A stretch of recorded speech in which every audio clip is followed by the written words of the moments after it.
Hello बच्चों, कैसे हैं आप सभी लोग। हमारा जो पाठ हार की जीत जो चल रहा है, ठीक है, उसकी एक्सप्लेनेशन हम कर चुके हैं। उसके आगे के जो अभ्यास है वो हम शुरू करेंगे। जो सबसे पहले इसमें अभ्यास दिया गया है पाठ से, ठीक है, इसमें है हमारा मेरी समझ से। इसमें आपको जो प्रश्न उत्तर पूछे गए हैं उनके आपने उत्तर देना है, उसके आगे तारा बनाना है और उसका एक से अधिक उत्तर भी हो सकते हैं मेरी समझ से। ठीक है, तो सबसे पहला जो इसमें प्रश्न है वो ये है कि सुल्तान के छीने जाने का बाबा भारती पर क्या प्रभाव पड़ा। तो बाबा भारती के मन से चोरी का डर समाप्त हो गया था, बिल्कुल सही है। उन्होंने गरीबों की सहायता करना बंद कर दिया था, नहीं। बाबा भारती ने द्वार बंद करना छोड़ दिया, नहीं। बाबा भारती असावधान हो गए।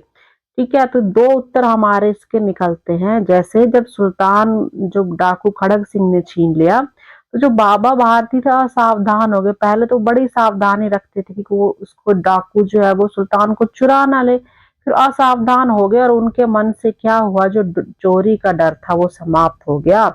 तो इसका ऑप्शन 1 और ऑप्शन जो 4 है, हम इसके दो उत्तर ले सकते हैं। ठीक है, चाहे तो आप एक उत्तर पर भी निशान लगा दें कि मतलब जैसे जो बाबा है वो असावधान हो गए थे, मतलब अब उन्हें किसी बात का कोई डर नहीं था कि अब तो, कि वो सोचते थे कि अब तो चोरी भी नहीं हो सकती है सुल्तान की। ठीक है, तो ये आप दोनों भी लगा सकते हैं और एक भी। ठीक है, अब दूसरा प्रश्न है कि बाबा भारती भी मनुष्य ही थे। ठीक है, तो इस कथन से जो समर्थन है, इस कथन के समर्थन में जो लेखक का कौन सा जो तर्क है वो दिया गया है।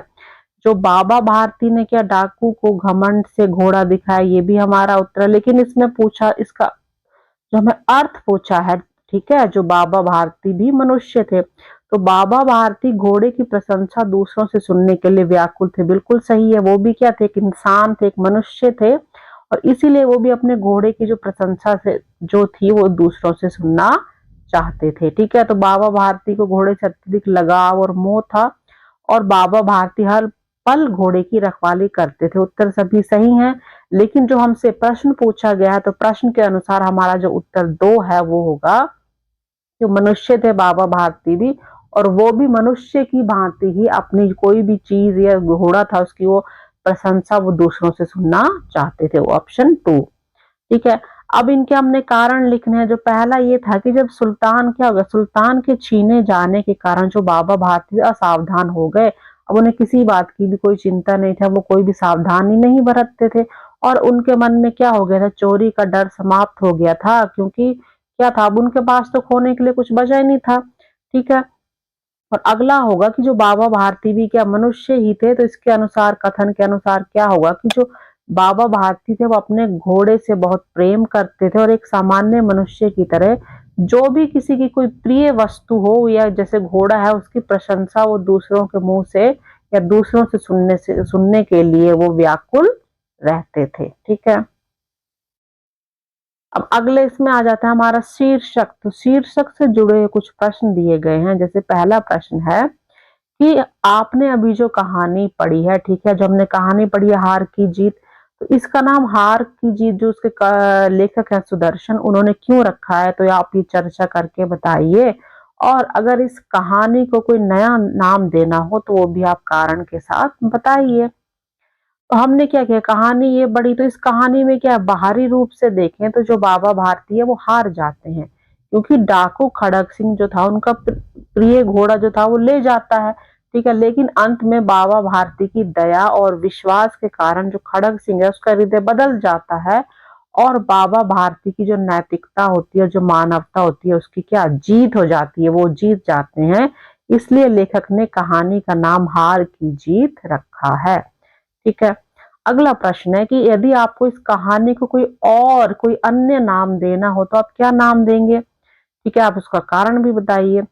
तो जैसे मैं इस कहानी का दूसरा नाम क्या रखता या रखूंगी, ठीक है, मानवता की जीत। किसकी जीत हुई, जो मानवता है अंत में उसकी जीत हुई है, क्योंकि इस कहानी में बाबा भारती की दया और अच्छे व्यवहार से जो डाकू खड़ग सिंह है उसका जो हृदय है वो बदल जाता है, और जो मानवता है उसकी विजय होती है। ठीक है, अगला प्रश्न नंबर 3 इसमें जो है वो ये है कि जो बाबा भारती ने डाकू खड़ग सिंह से कौन सा वचन लिया। तो जो बाबा भारती ने डाकू खड़ग सिंह से यह वचन लिया कि जो घटना उनके साथ घटी थी, उन्होंने उसको धोखा देके क्या घोड़े को लिया, तो वह इस घटना जो घटना थी उस घटना की बात किसी को नहीं बताएगा, क्योंकि यदि लोगों को पता चल जाएगा तो वो क्या करेंगे, वे आगे से किसी गरीब या असहाय व्यक्ति है उसकी मदद करने से वो डरेंगे। ठीक है, अगला जो प्रश्न है वो हम देखते हैं पंक्तियों पर चर्चा। तो नीचे हमें कहानी में से कुछ चुनकर वाक्य दिए गए हैं, ठीक है, जिन्हें हमने क्या करना है, ध्यान से उनको पढ़ना है, उनको समझना है और उनका जो भी अर्थ हमें समझ आया है वो हमने अपने विचार उनको लिखना है। ठीक है, जैसे पहले जो इसमें जो पहली जो वाक्य इसमें दिया गया है वो ये है कि भगवत भजन से जो समय बचता वह घोड़े को अर्पण हो जाता। मतलब इसका अर्थ क्या है कि जो भगवान की पूजा के बाद जो भी समय बचता था, जो बाबा भारती थे वह अपने घोड़े सुल्तान की सेवा और देखभाल में लगा देते थे। इससे पता चलता है कि उन्हें अपने घोड़े से बहुत प्रेम था। ठीक है, दूसरा वाक्य है कि बाबा ने घोड़ा दिखाया घमंड से, खड़ग सिंह ने घोड़ा देखा आश्चर्य से। ठीक है, तो इसका अर्थ क्या निकलता है कि जो बाबा भारती है वो अपने सुंदर और तेज घोड़े पर बहुत ही क्या गर्व करते थे, इसलिए उन्होंने उसे बड़े गर्व और घमंड से दिखाया। और दूसरी ओर जो खड़ग सिंह था उसने क्या किया, उस घोड़े को देखकर वह बहुत हैरान और प्रभावित हो गया। ठीक है, अगला है वह डाकू था तो जो वस्तु उसे पसंद आ जाए उस पर वह अपना अधिकार समझता था। तो इसका अर्थ क्या निकलता है कि जो खड़ग सिंह था वह एक डाकू था और उसे जो भी चीज उसे अच्छी लगती थी उसे पाने के लिए वह गलत तरीके भी अपना लेता था। मतलब किसी भी तरीके से वो उस चीज को पाने की पूरी कोशिश करता था। ठीक है, अगला जो इसमें प्रश्न है वो नंबर 4, जो वाक्य दिया गया है कि बाबा भारती ने निकट जाकर उसकी ओर ऐसी आंखों से देखा जैसे बकरा कसाई की ओर देखता है और कहा यह घोड़ा तुम्हारा हो चुका है। मतलब जो बाबा भारती वो इतने दुखी और असहाय थे कि उन्हें लग रहा था कि उनका क्या है कि अब उनका ये प्रिय घोड़ा उनसे छिन गया है, इसलिए उन्होंने दुख और निराशा से ऐसा कहा। ठीक है, अगला वाक्य है कि उनके पांव अस्तबल की ओर मुड़े परंतु फाटक पर पहुंचकर उनको अपनी भूल प्रतीत हुई। मतलब जो बाबा भारती वो आदत के अनुसार जैसे वो रोज काम करते थे तो उसी की आदत के अनुसार वो घोड़े की अस्तबल की ओर जाने लगे, लेकिन जब वो फाटक पर पहुंचे तो पहुंचकर उन्हें याद आया कि घोड़ा अब उनके पास नहीं रहा। तब उन्हें अपनी गलती का एहसास हुआ। ठीक है, आगे हम आ जाते हैं सोच विचार के लिए। ठीक है, कहानी को एक बार फिर से पढ़िए और जो आपको पंक्तियां दी गई हैं ये निम्नलिखित, ठीक है, उसको अपनी लेखक पुस्तिका पे लिखिए। ठीक है, पंक्ति जो भी है आपके इसके उत्तर जो निकलते हैं। ठीक है, जैसे दोनों के आंसुओं का उस भूमि की मिट्टी पर परस्पर मेल हो गया। ठीक है, इस वाक्य से जुड़े जो क्या प्रश्न है, पहला प्रश्न है किस किस के आंसुओं का मेल हो गया था। ठीक है, तो जो बाबा भारती और डाकू खड़ग सिंह थे उनके आंसुओं का मेल हो गया था। ठीक है, और दूसरा इसमें जो प्रश्न पूछा है कि दोनों के आंसुओं में क्या अंतर था। तो जो दोनों में जो बाबा भारती थे उनके जो आंसू निकले थे उनके वो दुख और करुणा के आंसू थे, क्योंकि उनका प्रिय घोड़ा उनसे छिन गया था। ठीक है, तो उसके कारण उनको दुख हुआ था। और जो खड़ग सिंह थे उसके जो आंसू थे वो पश्चाताप और शर्म के आंसू थे, क्योंकि उसे अपनी गलती का एहसास हो गया था। ठीक है, अब आता है आगे दिनचर्या। ठीक है, कहानी पढ़कर अब आप क्या करिए, बाबा भारती के जीवन के कुछ विषय हम लोग जान चुके हैं जो हमने कहानी पढ़ी है। अब आप उस कहानी के आधार पर जो बाबा भारती है उनकी दिनचर्या लिखिए। मतलब दिनचर्या डेली रूटीन की, रोज सुबह उठकर क्या करते, कैसे कैसे। ठीक है, तो वे सुबह से लेकर रात को सोने तक क्या क्या करते होंगे, यहाँ पे लिखा है करते होंगे, लिखिए। इस काम में आप थोड़ा बहुत अपनी कल्पना का सहारा भी ले सकते हैं। मतलब आप अपने आप सोचकर अपनी कल्पना से उसमें कई जो वाक्य हैं उसमें जोड़ सकते हैं कि उन्होंने ऐसा किया होगा या वो ऐसा करते होंगे, और उसके बाद आपने अपनी दिनचर्या भी लिखनी है। ठीक है, तो हम इसमें अपने वाक्य भी बना सकते हैं, जैसे जो बाबा भारती सुबह से उठने से लेकर रात को सोने तक वो क्या क्या करते होंगे। ठीक है, तो हमने क्या लिखा, जैसे बाबा भारती सुबह जल्दी उठते थे, उठकर वे स्नान करते और भगवान का भजन पूजन करते थे। इसके बाद वे अपने प्रिय घोड़े सुल्तान की सेवा करते, उसे चारा खिलाते और उसकी देखभाल करते थे। दिन में वे थोड़ी देर विश्राम करते और लोगों से मिलते जुलते थे। शाम को वे सुल्तान को लेकर सैर करने निकलते थे और रात को भोजन करने के बाद वे भगवान का स्मरण करते और सो जाते थे। इसी तरह अगली सुबह होगी, फिर वो जल्दी उठते, फिर से ये जो रूटीन है वो शुरू होता है। तो इस तरह से आप अपनी कल्पना भी इसमें जोड़ सकते हैं वह और लिख सकते हैं। ठीक है, अब अपनी दिनचर्या के बारे में लिखिए। तो अपनी जो है वो आइए आप अपने आप भी उत्तर लिख सकते हैं, जो आप सुबह उठते हैं फिर आप क्या क्या करते हैं। जैसे मैं सुबह जल्दी उठती हूँ या उठता हूँ, उठकर मैं अपने दांत साफ करती हूँ और स्नान करती हूँ, फिर नाश्ता करके स्कूल जाती हूँ। स्कूल से लौटकर मैं खाना खाती हूँ और थोड़ी देर आराम करती हूँ, फिर अपना होमवर्क पूरा करके थोड़ी देर खेलती हूँ।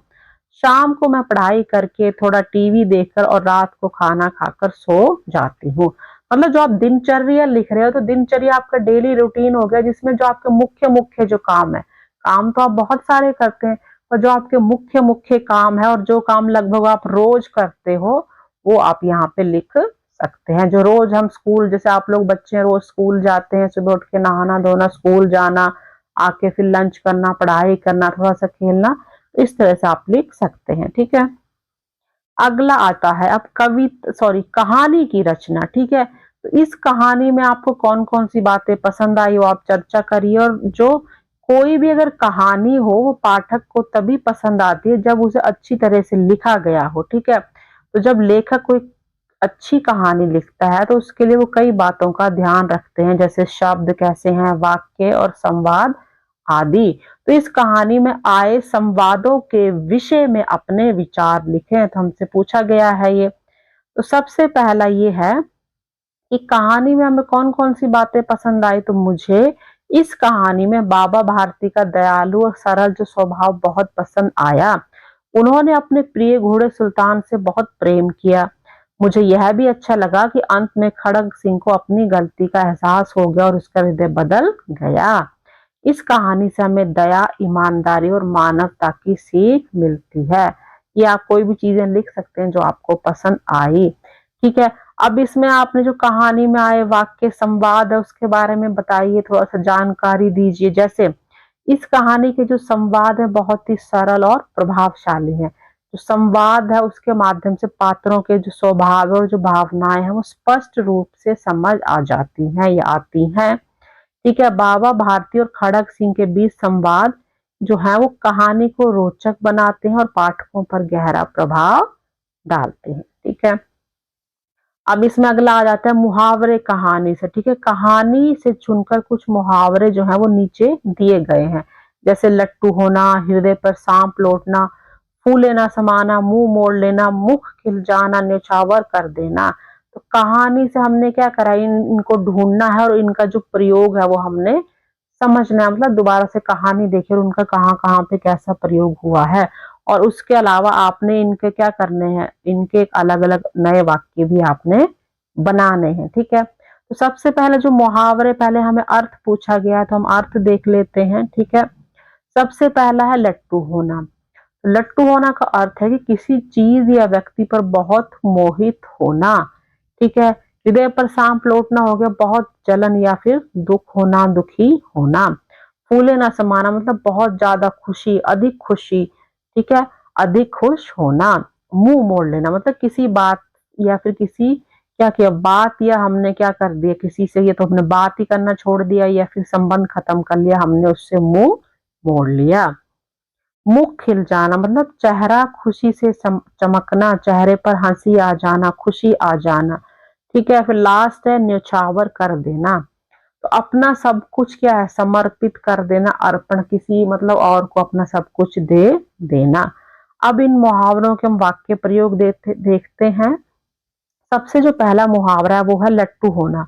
ठीक है, अर्थ हम देख चुके हैं। तो धीरज नए खिलौने पर लट्टू हो गया। ठीक है, फिर आता है हृदय पर सांप लौटना मतलब दोस्त की सफलता देखकर उसके हृदय पर सांप लौटने या उसको बहुत जलन हुई या फिर ईर्ष्या हुई।